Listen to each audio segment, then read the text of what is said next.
नमस्ते मित्रांनो, तुमचं स्वागत आहे आमच्या यूट्यूब चॅनलवर, ज्याचं नाव आहे तुषार मोरे व्लॉग्स. मित्रहो, आज आपण एका नवीन विषयावर बोलणार आहोत. विषयाचं नाव आहे पात्र महिलांनाच मिळणार लाडक्या बहिणीचे पैसे.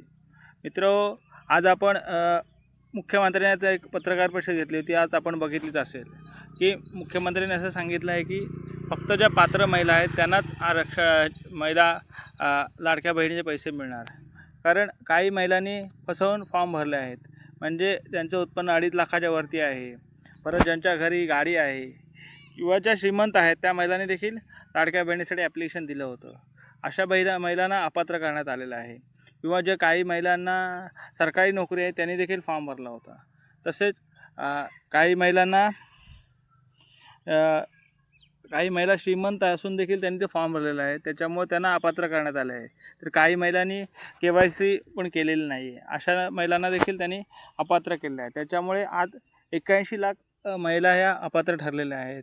त्याच्यामुळे सरकारने आता निर्णय घेतलेला आहे की फक्त ज्या पात्र महिला आहेत त्यांनाच लाडक्या बहिणीचे पैसे देणार. आणि जे फसवून पुरुषांनी जे फॉर्म भरले होते त्यांचे देखील अर्ज बाद झालेले आहेत. परंतु ज्यांनी फसवणूक केली आहे, ज्या पुरुषांनी फसवून फॉर्म भरले आहेत त्यांच्याकडून सरकार पैसे वसूल करणार आहे. कारण त्यांनी महिला नसून देखील महिलांच्या नावे फॉर्म भरलेले आहेत आणि सरकारला लुटण्याचा प्रयत्न केला आहे. बघा आता ही पत्रकार परिषद बघा, मग तुम्हाला समजेल मुख्यमंत्री काय बोलले आहेत. संदर्भातले काही निकष होते, त्या निकषाच्या आधारावर बहिणींना अर्ज करायला सांगितलं होता आणि कागदपत्रांच्या पूर्ततेला वेळ लागेल म्हणून ही मुभा दिली होती की त्यांनी सेल्फ सर्टिफिकेशन करायचं. म्हणजे त्यांनी जे सांगितलं ते सत्य मानून आपण त्या ठिकाणी त्यांना लाडक्या बहिणीचा लाभ देणं सुरू केलं.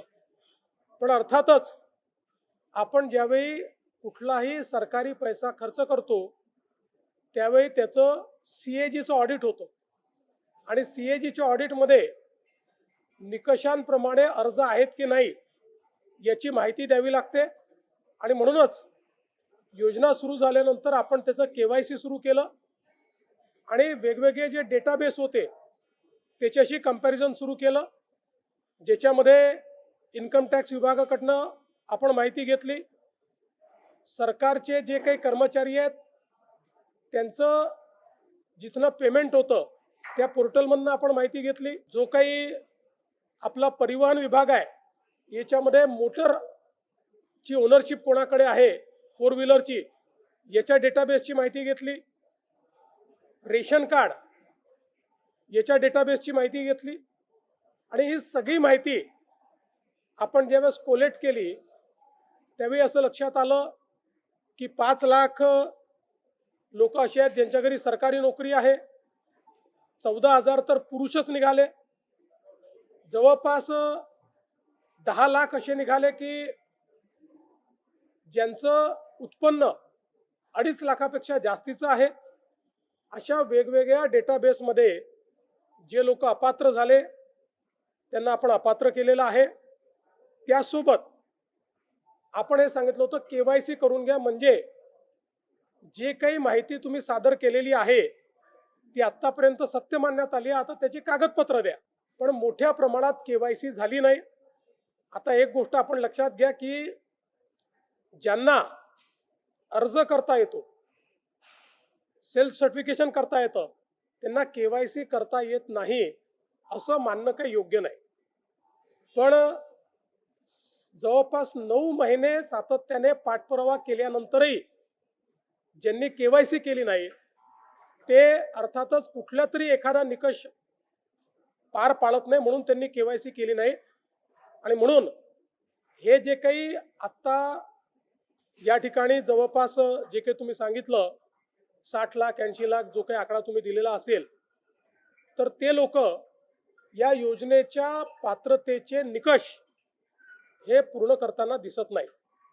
जवळपास 1,70,00,000 महिला, थोडं आकडा कमी अधिक असेल 3-4 हजार पण 1,70,00,000 महिला ज्या आहेत या निकष पूर्ण पार करतात, त्यांची KYC झालेली आहे, त्यामुळे त्यांना लाडक्या बहिणीचे पैसे मिळतच राहतील.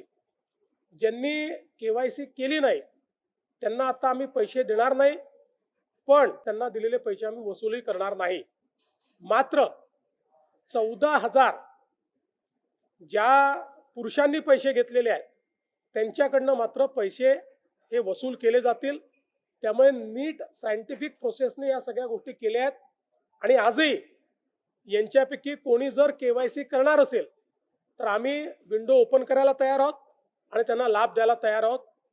आजही ज्यावेळेस आपण जेवढ्या लाडक्या बहिणींना लाभ देतो, देशातल्या कुठल्याही योजनेपेक्षा आजही सर्वात मोठी योजना ही महाराष्ट्राची आहे.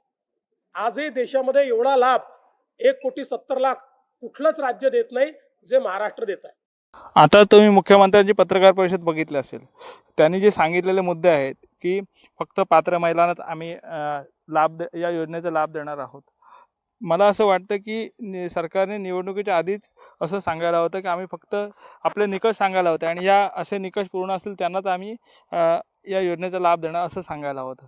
परंतु जर त्यांनी असं जर सांगितलं असतं तर त्यांना निवडणुकीत मतदान पडलं नसतं. म्हणून त्यांनी सरसकट सर्व महिलांना या योजनेचा लाभ दिला आणि त्यानंतर मात्र निवडणुका झाल्यानंतर मात्र आता निधी द्यायला परवडत नाही आहे, म्हणजे महिलांना पैसे द्यायला परवडत नाही म्हणून पात्रता आणि अपात्रता असे निकष लावत आहेत आणि ही योजना पुढे ढकलत आहेत. मला असं वाटतं की सरकारने हे सर्व पहिलंच करायला हवं होतं, परंतु निवडणुकीतले लाभ मिळवण्यासाठी त्यांनी ही योजना सरसकट सर्वांना या योजनेचा लाभ दिला. मला वाटतं की सरकारने आता हे असे निर्णय बदलणे हे चुकीचं आहे. धन्यवाद मित्रांनो. मी आता तुमचा निरोप घेतो. आमच्या चॅनलला सबस्क्राईब, लाईक आणि शेअर करा. जय हिंद, जय महाराष्ट्र, जय भारत.